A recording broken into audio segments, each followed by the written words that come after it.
Hello বন্ধুরা, তোমরা সবাই কেমন আছো? আশা করছি খুব ভালো আছো আর আমিও ভালো আছি। তো চলে আসলাম একটি রেসিপি নিয়ে। আজকের রেসিপিটা হবে পাঁঠার মাংস। তো আমি কিভাবে রান্না করি সেটাই তোমাদের সাথে শেয়ার করব। অনেকেই অনেক ধরনের মশলা দিয়ে রান্না করে আর আমি আজকে খুব সাধারণভাবেই রান্না করব।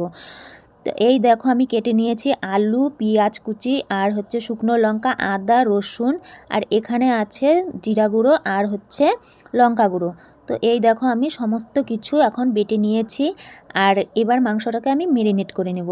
তো তার জন্য দিয়ে দেব পেঁয়াজ কুচি, তেজপাতা আর বেটে রাখা মশলাগুলো।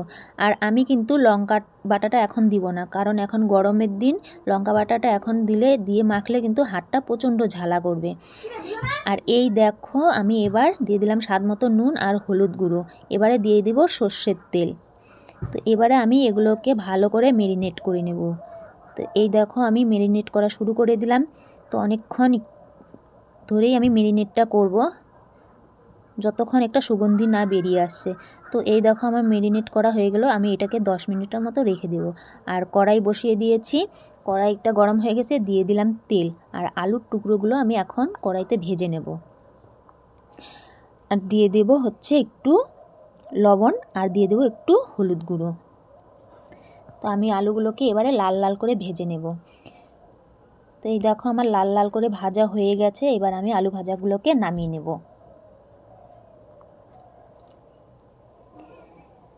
আমি নামিয়ে নিয়েছি। এবার আমি এই তেলের মধ্যেই দিয়ে দিব মেরিনেট করা মাংসটাকে। তো এই দেখো আমি দিয়ে দিলাম। এবার আমি এটাকে একটু আস্তে আস্তে নাড়তে থাকবো। দেখো আমি নেড়ে চেড়ে নিচ্ছি। আর লঙ্কা বাটাটা যে রেখে দিয়েছিলাম সেই লঙ্কা বাটাটা কিন্তু আমি এখন দিয়ে দেব। দেখো লঙ্কা বাটাটা দিয়ে দিলাম আর তার সাথে দিয়ে দিব লঙ্কা গুঁড়ো। তো এবার আমি এটাকে ভালো করে নেড়ে চেড়ে নেব। তো আমার ভালো করে নাড়াচাড়া হয়ে গেছে। এবারে আমি জল দিয়ে দিব সেদ্ধ হওয়ার জন্য। দেখো আমি সেদ্ধ হওয়ার জন্য জল দিয়ে দিলাম। এবার একটা থালা বা গামলা দিয়ে ঢেকে দেব। তো ঢাকাটা এবার তুলে নেব। আর জলটা দেখো অল্পটুকুনো শুকিয়েছে, কারণ এবার আমি যে আলুগুলো ভেজে রেখেছিলাম সেই আলুগুলো দিয়ে দিব। আলুগুলো দিয়ে নেড়ে চেড়ে আবার কিন্তু আমি এটাকে ঢেকে দেব, যাতে ভালোভাবে সেদ্ধ হয়ে যায়। তো ঢাকাতে এবার তুলে নিব। তো জলটা দেখো একদমই শুকিয়ে গেছে। এবার আমি ভালো করে এবার কষিয়ে নিব মাংসটাকে। আর দেখো আমি পাশেই বসিয়ে রেখেছি গরম জল, কারণ ঝোলের জন্য গরম জল দিলে কিন্তু রান্নাটা খুব টেস্টি হয় খেতে। এর জন্য আমি এক বাটি গরম জল বসিয়েছি। আর মাংসটাও আমার কষানো হয়ে গেছে। তো এবার ঝোলের জন্য আমি জল দিয়ে দেব। তো সেই গরম জলটা আমি দিয়ে দিলাম ঝোলের জন্য। যেহেতু পাঁঠার মাংস একটু পাতলা ঝোল করলেই কিন্তু বেশি ভালো লাগবে খেতে। তো এই দেখো আমি ঝোল দিয়ে দিয়েছি। এখন ঝোলটা আমার ফুটেও গেছে।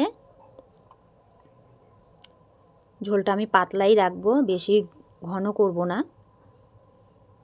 এবার দিয়ে দিব আমি গরম মশলা বাটা। আমি কিন্তু গুঁড়া গরম মশলা কমই ব্যবহার করে থাকি, কারণ সেটার গন্ধটা আমার সেরকম ভালো লাগে না। আর গোটা গরম মশলাটা কিন্তু খুব সেন্ট আসে। তো বন্ধুরা, কেমন লাগলো আমার ভিডিওটা আজকে? যদি ভালো লেগে থাকে তাহলে অবশ্যই লাইক, কমেন্ট, শেয়ার করবে। আর আমার চ্যানেলটিকে যারা নতুন আছো তারা চ্যানেলটিকে সাবস্ক্রাইব করে দিয়ে পাশে থাকবে। তো দেখা হচ্ছে পরের এক নতুন ভিডিও নিয়ে। তো তোমরা সঙ্গে থেকো।